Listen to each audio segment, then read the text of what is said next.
right, so hello everyone. Welcome to the Authors Accountability Community. This is a webinar on accountability. And as you can see, we've got a couple of people with us today to talk about how we stay accountable to our writing goals. Yep. And your hostess with the mostest, if I can click softly. There. Definitely. Too fast this morning.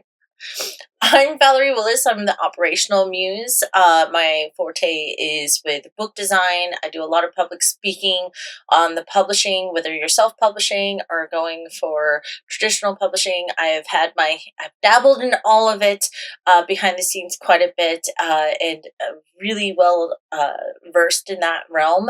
As a author, I love writing fantasy romance and paranormal romance type stuff with lots of cryptids, mythology, and dark history tied into it. And Jen? Hi, I'm Dr. Jennifer Paquette when I'm official, but I write cheesy love triangles with vampires, werewolves, and witches, demons, as author J.M. Paquette. I'm an English professor. I'm an editor. I love all things grammar and linguistics. Oxford comma always. And I love K-drama also. So with us today, we also have Lyra Saenz. Do you want to tell us a little bit about yourself? Hi, I'm Lyra R. Saenz. I'm an author of paranormal romance and a mom to a toddler and a member of the LGBTQ community. I am a writer of witchy magic and cyberpunk and steampunk and any crossover thereof. So, Nice. Yep, I'm sorry. I'm sorry I butchered your name. Saenz, I always say it wrong. Her book is Prelude. Her Prelude series is really good. Prelude is the first book in the series. It's really good. I actually have some books in the bookstore now. It's really exciting. But anyway. Love it. All right, and Amanda. Sorry, it took a second to get the microphone to unmute me. My name is Amanda Fasciano. I have a paranormal mystery series out that is 5 books deep, and I am launching a new series this year. And I am about done with book 2 of that and have already started book 3 because I am just a glutton for punishment. I love that we have, I think all of us at least either have finished a trilogy or at least 5 books deep in a single series. And that says a lot about the accountability that this little troop has. So if anyone can trust what we can say, we've at least put 400,000 plus words to paper in a single plot line at this point. And that's me averaging out what I know I write, and I know Lyra and Amanda both write a little bit more than that. So it's incredible. It's an incredible thought to know about us in particular. I don't know if you ladies have celebrated knowing that fact about yourselves. I have written more than all of Lord of the Rings. I was really proud of myself last year. I came out of some pretty deep PPD and finished 3 books in a year and was really proud of myself. So, congratulations. Really good books, too. Stop. Yeah, the new series I'm writing is going to be Shared Universe. So I don't know if that counts as same plot line or not, but yeah, it's kind of a big undertaking. You have to pay attention to what you did, and it's not for this particular webinar, but I know I'm terrible, and I have to go back and reread book 1 and be like, what did I say about this? Okay, yes. Make sure it stays consistent. Yeah. Mm-hmm. I wrote a world building guide for that reason, because I'm terrible about keeping track of things. Mm-hmm. But all right, so what we thought we would start with is how do we stay accountable? And by we, this is what Val and I do and have been doing for 6 years? 6 years. I know. I mean, I've been and it's strange because I realize, because I also have an in-person person that I also do this with, and we used to go every Sunday morning, but schedules and chaos ensue. But for the most part, she's now joined our nightly thing on occasion, or on the weekend, and it's crazy because there's if we'll go hours without saying anything to each other, and then one of us goes, I need a moment, or I need to ask, and it's the fact that having at least one person to bounce stuff off of when you start to feel insecure does wonders for your ability to just keep going. And I think you were talking about that a little bit before this started, about the fact that sometimes you're like, I don't know if this is a great idea. This is not where I planned it to go. And of course, my common phrase for everyone who's ever written with me is follow it. Follow that rabbit hole. Your character knows the story. You just haven't caught on to what they're doing yet.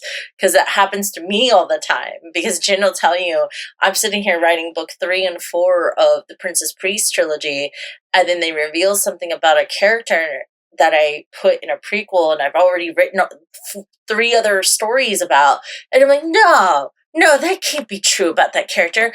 And I literally had to stop what I was doing and search for that character. But the fact that you always have someone there, and you don't necessarily have to be actively communicating with each other, it's that pressure of a work environment and the clacking of keys sometimes, or the idea that someone else is also focused, that kind of gives you that extra nudge.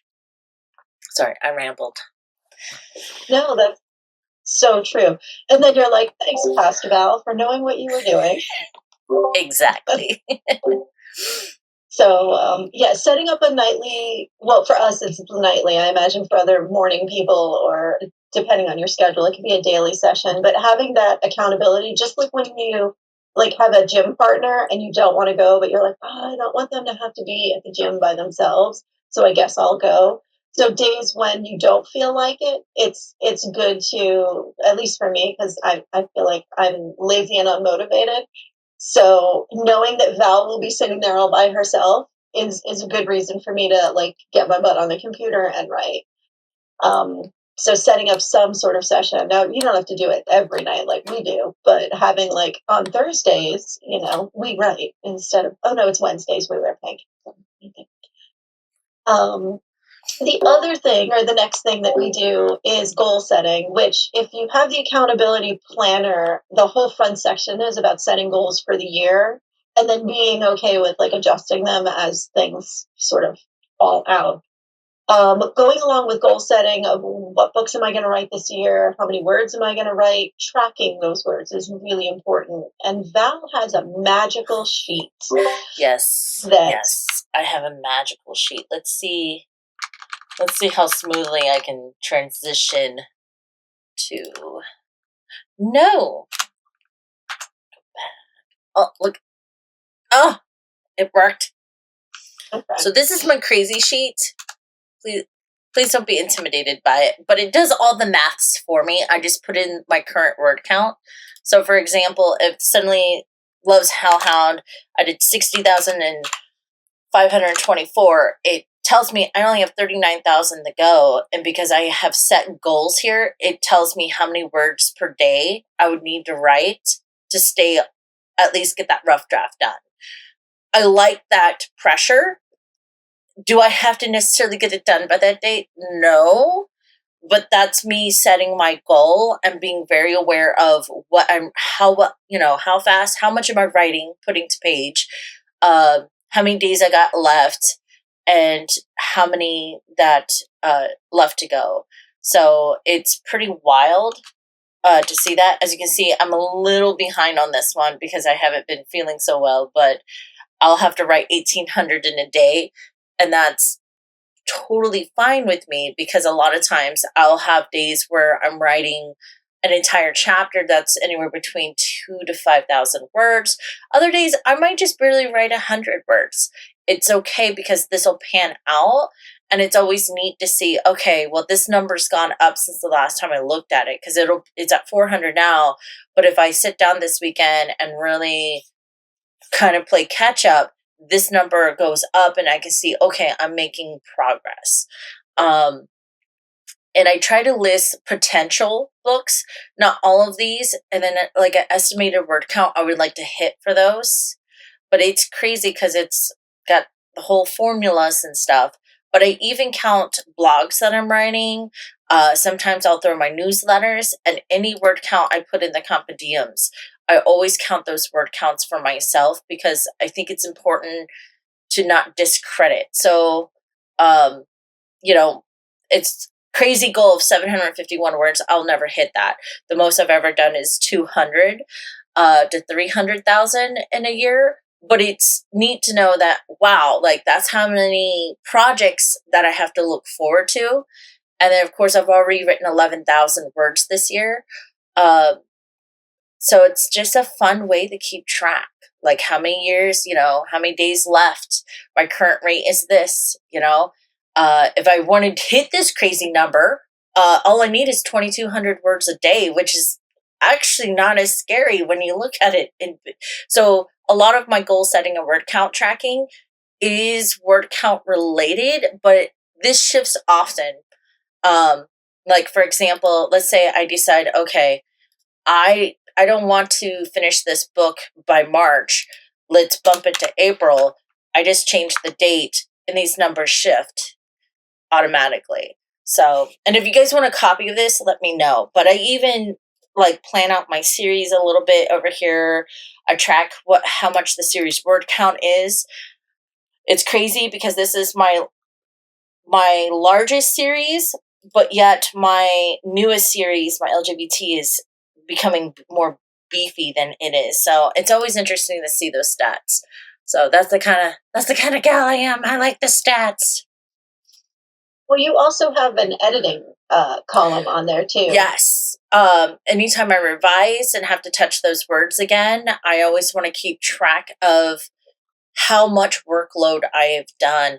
And I recently added the editing one, I think at the beginning of last year or the year before, thanks to you, Jen, because I realized that's a lot of content that I'm having to physically involve myself in. And that counts as my writing time. And I should see what my capacity is when I revise and be very aware.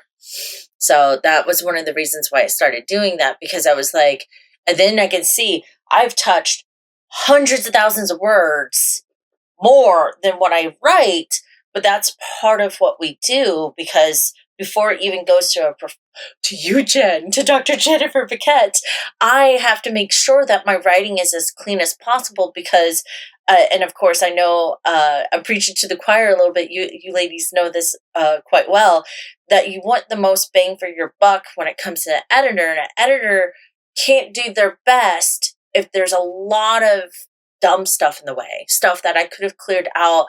If I have a checklist of bad habits and things.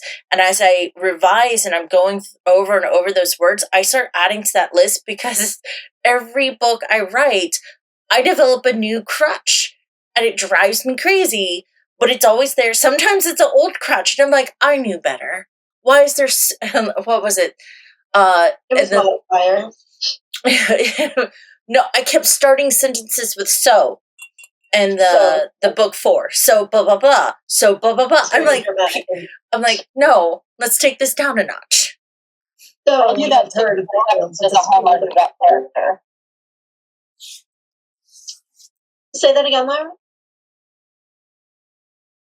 Or was that Amanda? Amanda. Say that again, Amanda. Sorry, it was me. I start words or sentences with so, but that's usually in dialogue, and I have that as a hallmark of that character. She says it a lot, so I make sure none of my others do. Yeah, see, in dialogue, that's different, but what I'm going to pick on Val here, but she was starting every other paragraph with so it was like a Viking saga, like, so we have heard of the tales. So it was that kind of invocation to the reader that you don't really need in your narrative, but characters, yeah, definitely. Let's see, word count, sharing snippets, playlists, memes, and GIFs. This is your favorite thing. okay, I'm just going to use the Mummy as an example. So when I was writing a One Mummy to Go Please with Bo Lake, there's a chat, the Mummy chat, and Val was instrumental in helping us plan, and Tio is her character creation. It's the best. But while we were going through that process, our gift game just kept us motivated the whole time. I have an entire chat history of sexy mummy men. And it's from the Mummy, but then it's also all this other stuff. So kind of keeping it fun as you discover things, as you're, scrolling, whatever, to be like, I'm going to share that with the Mummy chat.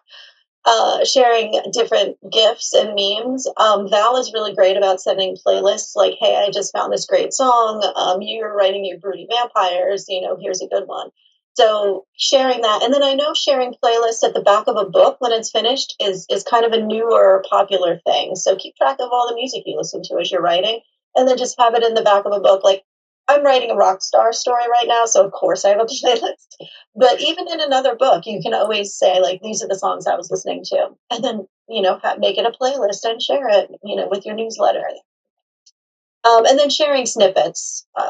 I'm going to just say the other day, I wrote a scene where I was like, oh, do I want to am I doing this? So I shared it with both Val and Bree, and I got shushed while Bree was reading, so I figured it was good. But having just someone to bounce those ideas off of is a great way to keep you motivated and like on track. Yeah, and it's nice once you find, because I always tell people, try to find an accountable partner a little bit, or someone that you resonate with. They should write similar things, or at least understand your genre. I know that's a common thing. We have a writing critique group at the Orlando Public Library, but I always warn people, it's a great group, but beware, there's like a contemporary Regency romance clique that's sort of mingled into that, and they will destroy a fantasy piece in a heartbeat with bad advice. You're like, I don't understand this world. Where's the backstory? And you're like, you need to first explain the world before you start the story. And I'm like, madam, this is not written for your audience. So you have to be very careful as you start to build those groups, that tribe, or find accountable partners. Be aware of their strong suit, and it needs to go both ways, right? But that's part of the troubleshooting aspect of this too, is making sure that you click with someone. Sometimes, and of course, this was another writing partner we had before she moved to Philadelphia. She wrote contemporary short stories. So we're always very cautious when receiving and giving advice between us, because I didn't want to give her advice that was more fantasy adapted, right? She had this wonderful, like, the guy living out of his truck. He had a couple bucks. He goes in, gets a lotto ticket and a sandwich, and it was falling a little flat in some places leading up to that. So I had to sort of put on my mentor hat a little bit, because I've coached so much, and I always had to, like, okay, this is not fantasy, but it is a short story, and there's certain aspects and bounces you expect in a short story. I said, okay, you need to bring this part of your story up to the front. Give them something to emotionally connect and relate with him. Because now we've all been in that convenience store. We know the lady he's talking about. We've seen these people in the gas station. Like, I want you to give us that vibe. We have seen this person in the gas station, and then give us that amazing moment and push it all the way to the back, because that should be the finale. Like, we already know what he's going to buy. We already know what his dreams and aspirations and hardships are before he gets that winning lotto ticket last scratch off. Like, you have to sort of think in the opposite a little bit, where a novel, it would be flipped the other way, right? We would build up to discovering a lot of this stuff, or there would be, the lotto ticket would be the inciting, send them on his hero's journey with the lotto ticket, that kind of effect. So it's being aware of how you interact and are coaching each other within your accountability group is very important. That doesn't mean they're a bad partner. There's plenty of times where I got advice and I was like, okay, that's great advice. if I was writing contemporary, but I'm going to I didn't belittle them. I said, thank you for the advice. And I made the decision because at the end of the day, it's your book. So remember that. No matter what, it is your book. I'm just going to say Val's great at giving tips and advice for a plot. That is one of the things that it's one of your coaching things. So yeah, she's great. If you're stuck on story stuff and you're not sure, this is your woman. But I do want to add at the for troubleshooting stuff, and this is just stuff that's happened to me in the past. I'm an editor, and occasionally I've been in writing groups where people expect you to just edit their stuff for them. So just be careful that your particular skill set is not being exploited. And I know I sound like so elitist when I say that, but like I get paid to edit, so I don't really want to spend my time where I'm supposed to be like writing and giving feedback and all this other stuff. I don't really want to be the person who has to default edit everything in the group. It's like being the person at work who always has to take minutes at a meeting. You're like, oh, because I'm the writer, great, So just be aware of your skills and that whatever you're putting into your group, that you are also getting out of your group. That people aren't taking advantage of you. My favorite moment was while writing The Queen's Incubus, and Bree and her got up and they were like, hold on, we gotta play out this dance scene and where hands and placement are. We're in a coffee shop. And I'm like, this is not, I'm like, don't move your hands there. I mean, that's where we want them to go there, but I'm like, we're in public. Of course, this is the same crew that also bestowed me the Hunting Cummings pen name. So, but yeah, no, exactly, Lyra. Take what you like from that advice and then leave what you don't. And like I said, it's not that they're meaning ill at all, which is great.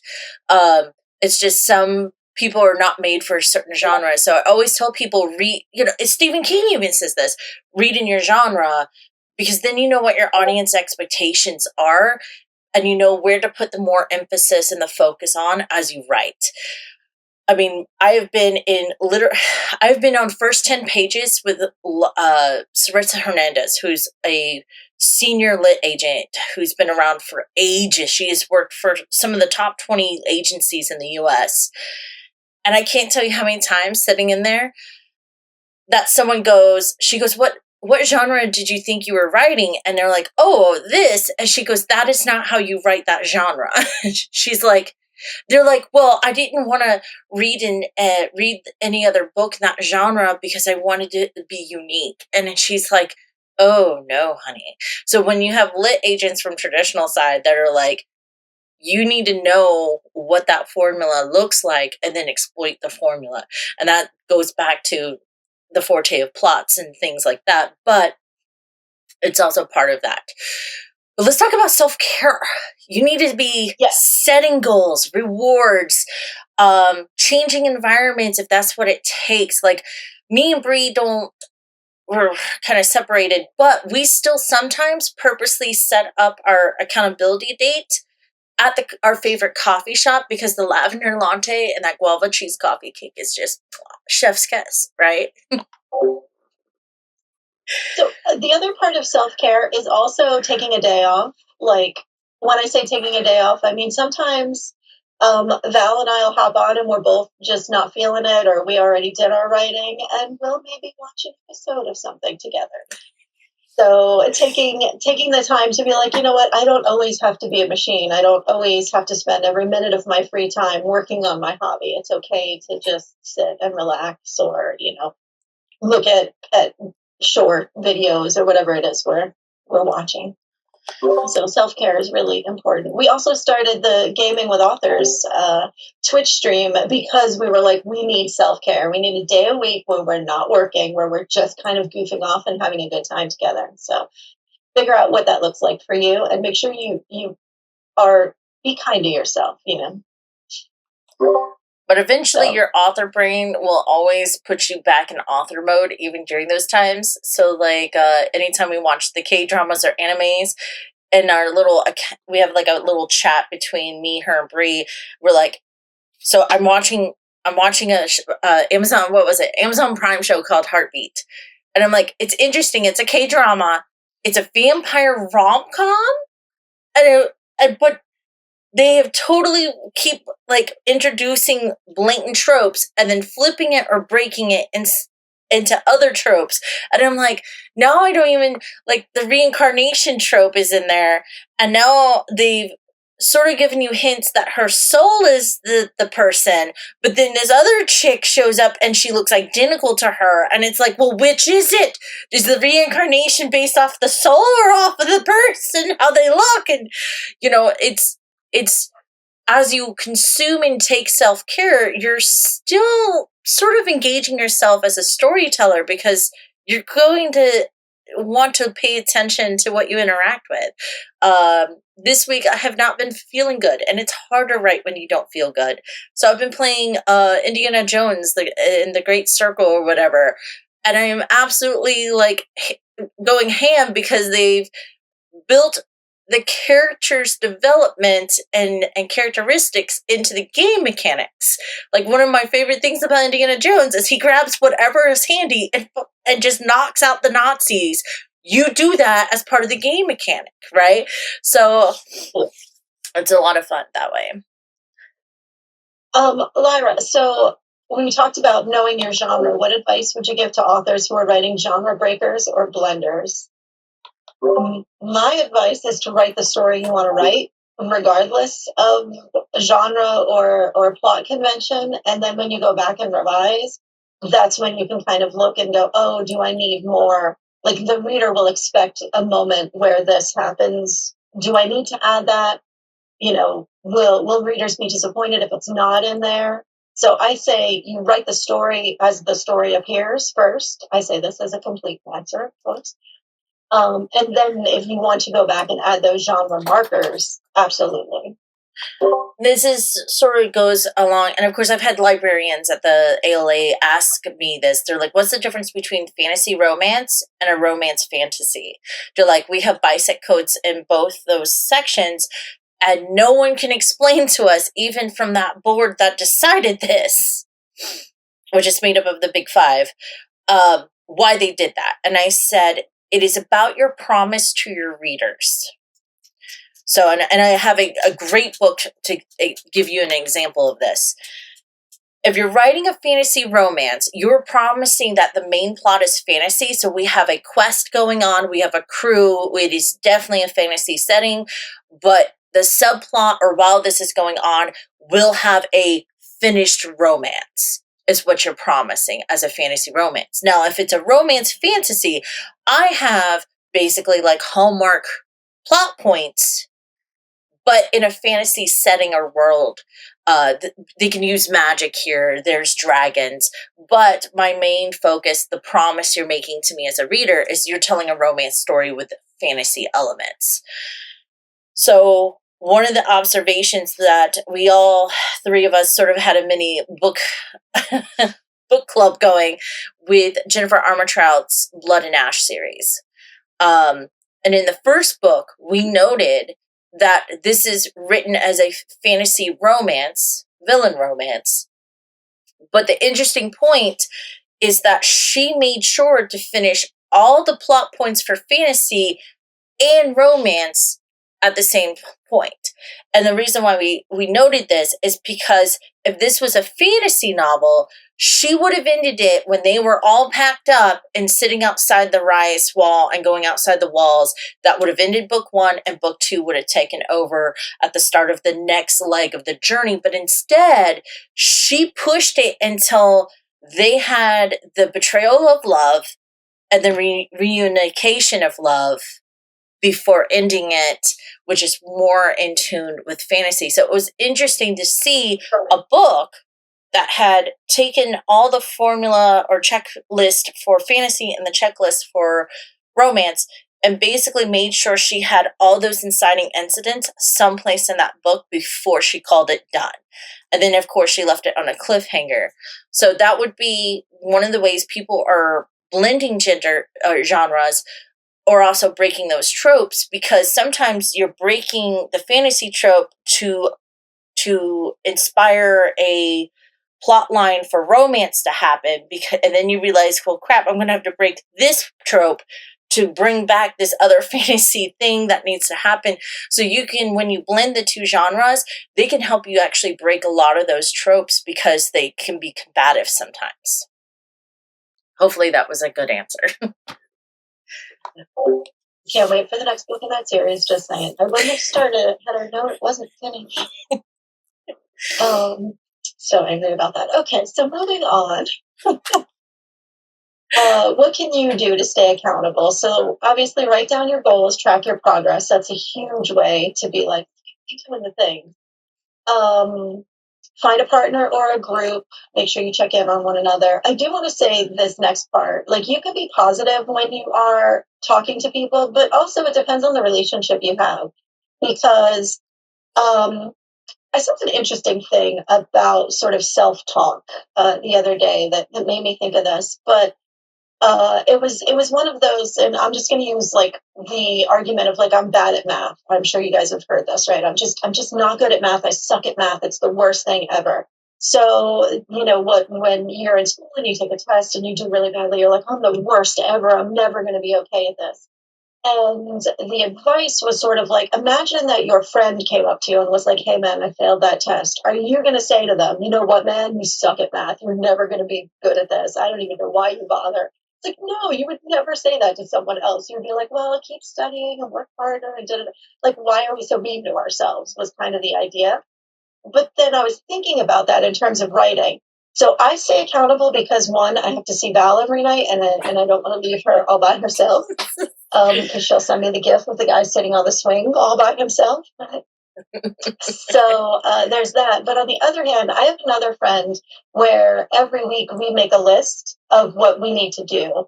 And I have discovered over the years that I'm more of a punishment-based person than a reward-based person. Because at first we were like, okay, so here's your list of 10 items. What happens if I get all of them done? Then I get a reward. I was like, ooh, that's cool. Like, I get to, maybe I'll buy that book on Amazon that I've been waiting for, whatever it is. But I was like, you know what? I don't need another book. So I'm not motivated by rewards at all. What does motivate me is a punishment. So one of the things we do is, if I don't do I have to do 7 out of 10 items on my list. And if not, I have to take the stairs, which at work, my office is on the 3rd floor. And I don't want to walk up 3 flights of stairs and then back down to go teach on the 2nd floor and then come back up again. So taking the elevator is a huge deal for me and the poor knees. So every night I'm like, I cannot write today, but that means I have to take the stairs in the morning, and I don't want to do that. And then the thing we started a couple years ago is we do stair solidarity, which means if I don't write, he also has to take the stairs. And if he doesn't do music, which is what he's accountable for, then he has to, then I have to take the stairs. So we're sort of like holding each other accountable in that sense. So yelling at someone occasionally, if you're like, hey man, get off your ass and write, like, what are you doing right now? You should be writing. Sending people the yelling gift, sometimes that works. I know it works for me. But make sure that you're that kind of friend. Like, don't just randomly yell at people.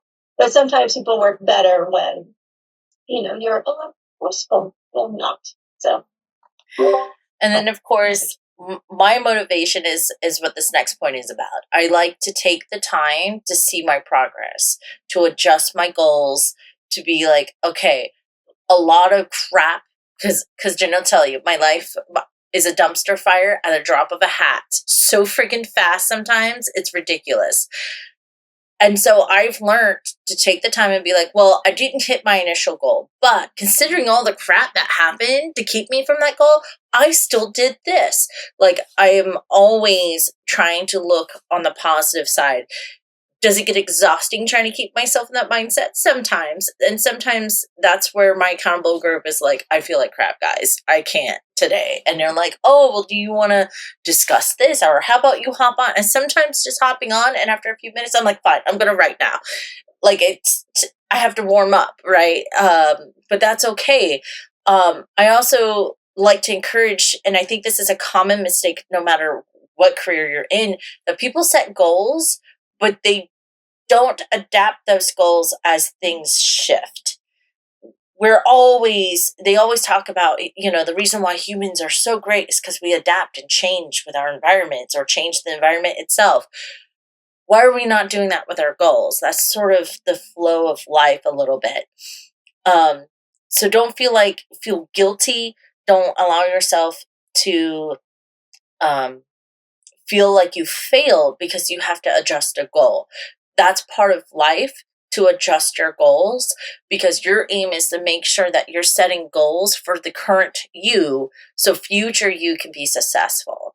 So if current you suddenly looks back at past Val and be like, well, past Val, we didn't see that your water pipes are going to burst. That sets you back X amount of days and things, because it's hard to write in that environment and under that stress until it's all resolved for the next 2 weeks. How about we just adjust this goal? Let's change our due date. Let's change our word count to allow us to breathe. And then we can adjust again once we feel like we're ready for a harder goal. Like, it's okay to kind of adjust the volume on your goals constantly. I think it's important not to set yourself up for failure, and it's important to adjust with life. And it's also important to always set yourself up for success no matter what's going on. Can I piggyback off of that? Mm-hmm. Yes. Okay. Just, you were talking about life happening, and you really do have to give yourself the grace to be adjustable, which is something that I myself am not good at. But I've really had to give myself the grace. If you don't know, last July, my husband decided to end our 25-year marriage for his younger fiance. And then I moved because I wasn't staying there anymore. So, yeah, I had a good solid 6 months where I was just dealing with emotional fallout and then moving. And I'm mad at myself for not keeping up on my deadlines, but I'm also looking at it going, well, that was a heck of a lot to deal with in 6 months. So you really do have to be able to give yourself that kind of grace to adjust to it for unforeseen circumstances. And I'm sorry to hear that, but yeah, no, exactly. Like, life, no one can predict life. Life goes in so many ways. Like, if you told me that 2 weeks into my first pregnancy that I was going to get laid off and end up with skin cancer, and then my husband laid off, you can't predict those things, and you can't beat yourself up for stuff that is not under your control. I had to go to therapy to have a therapist tell me that. They're like, is it something you can control? Well, no. Then stop letting it weigh you down. You can't control your health. You can't control other people's decisions. Like, stop holding yourself accountable for those things, and instead adjust and give yourself grace and breathe and just try to get to the other end of it. So yeah, that's exactly. And that's, it's awesome that you're back writing. You know what I mean? Like, it's hard to get back into a habit after your life explodes like that. So it's good. It's good that you're still home. Love it. Which brings us back to remember why you want to write, right? Like, some days I love writing and it's wonderful, and I'm like, this is the best thing ever. And I know we've talked about this, about I sleep better when I write during the day. But then other days I sit in front of the computer and I'm like, this is terrible. This is work. And to just remember, like, writing is awesome, but it's also hard. Like, there are days when you don't want to go to work. Even if you love your job, you still are like, I want to do this today, which is fine. But showing up and trying is really important. And I think that's a big part of accountability, is just showing up. I mean, I always use the analogy. It's like exercise. You don't find time for exercise. You have to make that time. And the same thing with writing. And it's not going to be pleasant every time you sit down. Now, the more you do it, the more you enjoy it. That's for sure. And like Jen and I have been at this for a while. So yeah, we sleep better at night if we've at least unloaded a little bit of that imaginary friendness onto a paper someplace. But yeah, remembering why you write, and try not to romanticize the process. I've seen so many great writers kill themselves, and even editors do the same thing, where they've romanticized that this is supposed to feel good every time you sit down. You're supposed to know exactly what you're writing every time you're sitting down, or what you're doing when you no. There are some days where I am so stuck, I'm like, I have no idea. I'm just gonna reread. I try to only, like, within the chapter or within the page, reread where I left off, and I'm like, I'm just going to just pretend I sat down in this office and I'm just listening to them talk, let them talk. And the next thing I know, I'm like, shit just happened and I don't know what I'm going to do with this now. This is not planned. But sometimes it's crazy, because when you add that little pressure, you set those little goals. Sometimes the writing you don't remember is what you see in your book reviews of people, like, that scene. You're like, really? And you know that you were, like, feeling miserable, you were blowing your nose, had snot down your face, and you knew that the deadline was close, and you just put your butt in that chair and you were just vomiting words. But you have to trust yourself. You've done the process. You're a writer, you're a storyteller. And of course, we've written 5+ books between the four of us. And of course, Brandon Sanderson just posted something. He says, write 3 or 4 books so you know the process and you've built that muscle memory up, and you can you know what to do as a storyteller and writer, even when you're not at your best. What were you going to say, Lyra? I was going to say I wrote Scared So while I was knee deep in postpartum depression. And the whole time I was writing it, I hated it. I just couldn't stand what was happening. And by the time I finished, I just didn't even want to look at it anymore. And then I revisited it this summer because I started reading books and I came out of it and I wrote a book. And then I was like, okay, let me look and see what I actually wrote. So I reread all of my books and I was like, oh, this is actually, I wrote something that's not bad, right? So, are there quality issues with it because of where I was in the mental state? I do think there was. Thanks. Hi, baby.